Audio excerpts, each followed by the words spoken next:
Hello everyone, this is your host. Welcomes you all in the Therapist Talk Show with me, Fiza Anjali. Before starting the episode, sending you all warm wishes, love and love. May God help us and heal us. Today's episode is really special as we have the guest of our show is a student of a third year and she's also a YouTuber named as Angelina. She is a YouTuber since her first year graduation school and doing much great, and currently she's a third year student. So hello Angelina, and I welcome you in my show, and I want to start with your introduction and tell us a little about yourself. Okay, Anjali, thank you so much first of all for inviting me to your podcast, The Therapist Talks. I'm Angelina. I'm a third year BPT, that is Bachelor of Physiotherapy student from Bethany Navjeevan College of Physiotherapy, that is affiliated to the Kerala University of Health Sciences. I completed my 10th from Ryan International School in Navi Mumbai and my 12th from the School of the Good Shepherd in Kerala. And currently I'm running a YouTube channel that is more focused on making anatomy videos. I teach anatomy and sometimes I post motivational videos as well. Yeah, that's true, and I bless you or say all the best to you. So moving forward, in our first year and in our graduation times, I have faced many questions like this, that did I have chosen this profession or I didn't got them, maybe, so that's why I'm here. So asking you the same, what was your opinion in the same, that if you wanted to be in this profession or you didn't get MBBS, so that's why you are here. So what are your story behind being in a physiotherapy?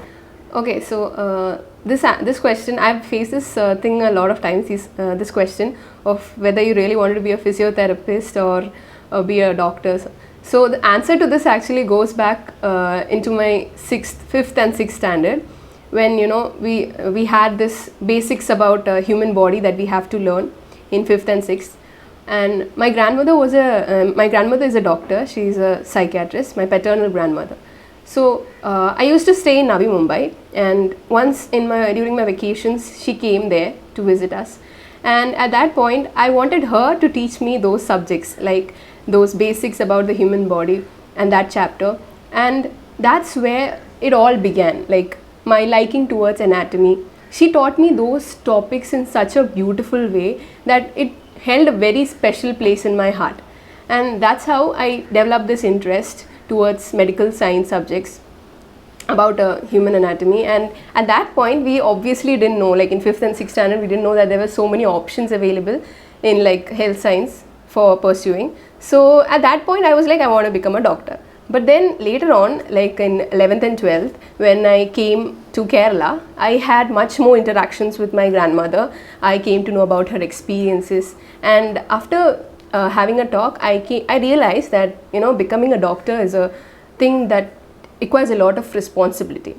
And not only that, there has to be being a woman, and along with that, taking up this profession, it takes a lot of responsibility. Having a family, you have to take care of, you have to give equal importance, equal attention. So my grandmother she did her work beautifully, like maintaining both the things. But I realized that I took up a decision that I wanted to take something not as stressful as becoming a doctor. So that's when I searched for more options, like I came across this profession that's called physiotherapy, and I knew that it had more scope abroad. So I thought of taking up this profession, and today I feel really happy that I took up this profession. It's not like I didn't want to be a doctor, but because of the amount of responsibilities and about balancing the things, I thought that it is better to take up something that has anatomy in it, and I can pursue a good course as well. So that's how I came to physiotherapy. So from starting you are an anatomy lover and you love to learn about anatomy and everything. So if moving forward, what is your reason, or what was your reason to start a YouTube channel? Like how it started and how do you manage these things?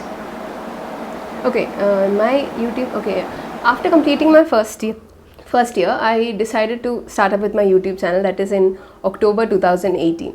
So actually, my mom, she's the reason. She motivated me. She has always motivated me for pursuing my hobbies. And one of my hobbies, one of my hobbies was I wanted to do learn photography.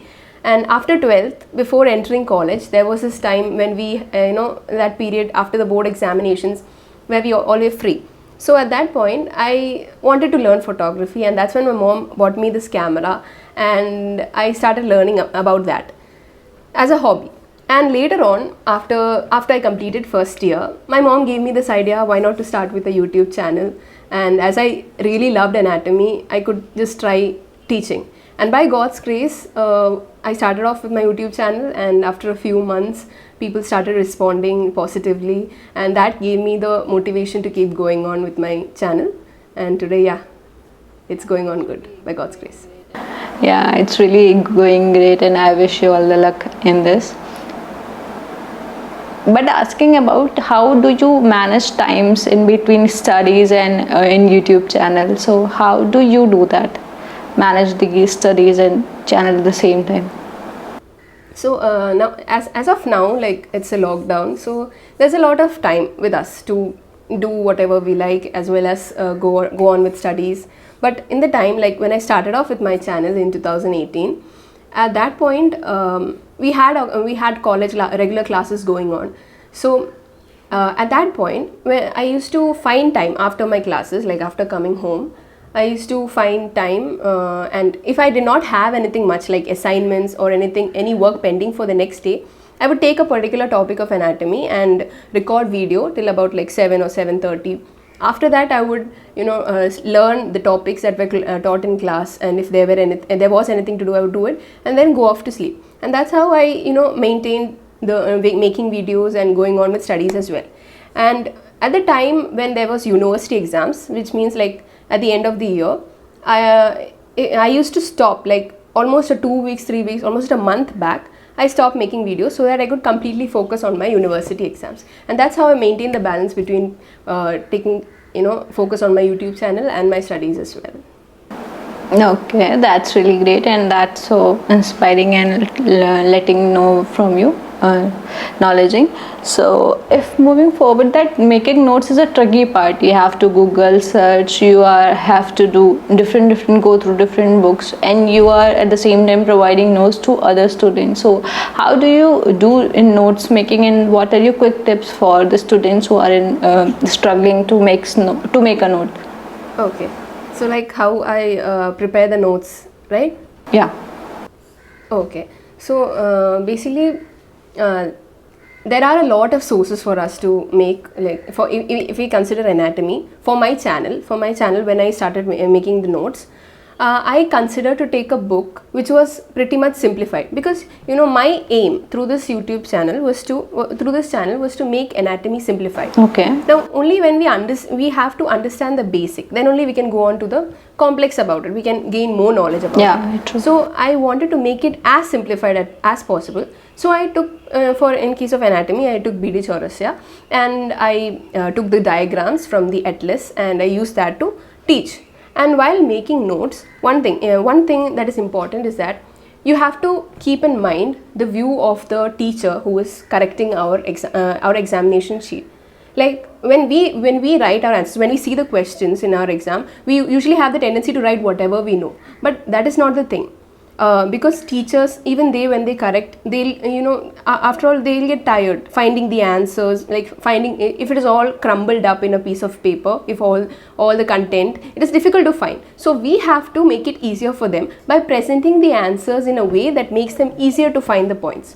So presentation plays a very important role while making notes, while writing answers for the exams. So that's what I kept in mind, and whenever I made notes, I made sure to leave spaces and write it as points and underline the important points, draw diagrams, and so on. And that's how I made the notes. Okay, that's good. If talking about anatomy, then there are two books, BT Chaurasya and Gray's Anatomy. So how do you approach, and what are your approaches towards anatomy? So you will go through BT Chaurasya or with Gray's? Okay, so for the first year students, first of all, when we learn anatomy, we have to be clear with the basics. Like when do we start, when do we have a dislike for a subject? We have a dislike when we can't understand. Like if true. it becomes complex for us, when we can't understand it, that's when we begin having a dislike towards that subject. Yep. So the basic thing that we must know is that we must understand the concept very clearly, the basic of it very clearly. When we understand or grasp that concept, then we automatically develop an interest to go and learn more about it. Okay. So to begin with, to understand, you have to select a simple textbook, and one of it that is prescribed by universities is BD Chaurasta. Yeah, BD So Chaurasta, after that's clearing one. our concepts, the basics concepts, of course we can look forward to Gray's Anatomy, where there is more complex information that is provided, more diagrams are there. We can look forward to it after learning a particular topic clearly. After learning the basics clearly, we can go and we can refer to different textbooks, including Gray's Anatomy. So if talking about second year student, like you have just passed your second year examination and you have gone through some pharmacology and biomechanics and all things. So what are your views for the students who are listening to this, or a second year student, as they don't have their university exams this year, but then too, what are your learning points for them? Okay. So in second year, we like in Kerala University of Health Sciences for our Bachelor of Physiotherapy, we had exercise therapy, electrotherapy, pharmacology, microbiology and pathology. And out of these subjects, I found pathology a bit difficult, not because it was difficult to understand, but because it had a vast amount of topics to cover. So it is actually very easy, not very easy, it is easy to understand. In comparison, it is very easy and interesting. But the thing is, there is a vast amount of topics to be covered before the exam. So what I did for that is, I made small leaflets, like you take a piece of paper and then fold it, and it becomes easy, and you can write it the notes in a very tiny format. And then you, in the end, after you study everything, you'll have a bundle of notes with you that you can refer easily before the exams. So that's what I did for pathology, and it's like, I'll show you, right? I made these kinds of small papers, and in that I wrote the notes, so it became easy. And for kinematics and kinetics, if you mean biomechanics, that we had it in our first year, along with anatomy, physiology, psychology and sociology. We had biomechanics, and the basic thing about that is, if you know the anatomy of the joints, shoulder joint, the knee joint, ankle joint, if you know the anatomy of it well, it becomes easy to learn the biomechanics. And if you connect the points as it becomes difficult to remember, right? So if we connect the points in a systematic way, it becomes easier to learn it. Okay, further talking about how was your quarantine going? It was being productive or it was being super lazy? So yeah, share us about that also.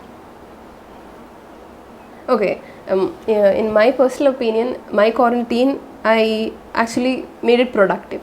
Now, being productive does not actually, in my sense, in my perspective, being productive does not actually means to have a timetable, a strict timetable, and follow it, and only then you can make it productive. It's not about that. It's about how satisfied you are by doing, what you plan to do. Like for example, I have this thing in mind that I have to make videos, I have to make notes, study. I have it in my mind that I have to complete it. And if by chance, if for example in 2 to 3 days I cannot complete it, I cannot complete what I plan to do, I get this kind of trigger within me that Angelina, come on, you have to do it, you cannot leave back those things. So that thing triggers me, and for the 2 or 3 days that I did not do anything, I compensate everything in that one day. And sometimes I end up doing it for like midnight till 2 or 3 a.m. I record videos, just because that thing within me triggers me. So at last, even if I was awake till 2 or 3 a.m. making videos, when I slept that day, I feel satisfied about myself that I have done my task. So it's all about that satisfaction that you get, that happiness. That is the thing that makes it productive. So according to me, in my perspective, I feel that's the case. So what are your future dreams and plans about future life? So how do you want to explore in it? I want to take up masters in physiotherapy in musculoskeletal physiotherapy. I want to specialize in that, and in India or abroad. But one of my greatest dreams has always been, like, since my 10th standard itself. So one of my dreams was to go to New Zealand. It's a beautiful place, and when I started off with this YouTube channel, I also had it in my mind that okay, I can make money, I'll earn, and maybe probably that will help me out to go abroad to learn. But later on, I realized that was childish, because through education channels, it's difficult. It's difficult to earn that much to go, but you can be happy. So whatever God has planned for us, it will happen. So we don't need to overthink about it. If it's our dream, we can work towards it, and if God wills, we can reach our dreams. So and one more thing is that I have always wished to be a TEDx speaker. So I have that also in my mind. So yeah, those are my dreams. What about you? What are your dreams? If talking about my dreams, they are so simple, like having a community of physios, being a best female physio, and doing best in my life. And also, similar to one of yours, I also want to be a TEDx speaker. So, if talking about any positive affirmations and quote from your side, as at last I asked to every guest to give you a positive affirmations to the listeners. So, what are your positive affirmations for the listeners? Okay. No, one thing I want to share with everyone who's listening to this podcast is that if there's anything in life that if there is any difficult point in your life, if there are people who try to bring you down, or if there are circumstances, experiences in life, negative experiences in life, always try to change them, or convert that negative energy into something positive, something productive in life. So that is one important thing. Whatever happens, let it be if someone hurt you, or something negative happened in your life, just convert it and make it a motivation for you to be a better person. And one quote that is in my mind is, difficult roads often lead to beautiful destinations, and no matter how difficult right now your life may seem, in the end you will reach that beautiful destination or dream that you're having. So thank you, Angelina, for being here in the show. It was so lovely having you and nice talking to you and sharing your experiences and everything to the people out there. So thank you for being here. Thank you so much. Thank you. Thank you so much, Anjali, once again for inviting me to your podcast. Thank you for this great initiative that you're taking. So guys, you were listening to Angelina, and she is a really great student and doing such a great work. So do follow her and love her, and please share your views and comments and about the show. So thank you so much. Thank you so much. So friends, this was one of the episodes of Anjali Tripathi's podcast named The Therapist Talks. I'm glad to be a part of this beautiful initiative taken by her to spread positivity over to the people through this new platform, where she interacts with people who have made changes even in the smallest way in the health science sector. Personally, it was a really happy experience for me, and you all should surely check out her podcast, which will inspire you in some or the other way to achieve your goals and be motivated, especially at such tough times in our life. It's available on Spotify, Google Podcasts and other platforms. You can find this episode there as well. I gave the link to the podcast in the description below. Thank you so much for watching.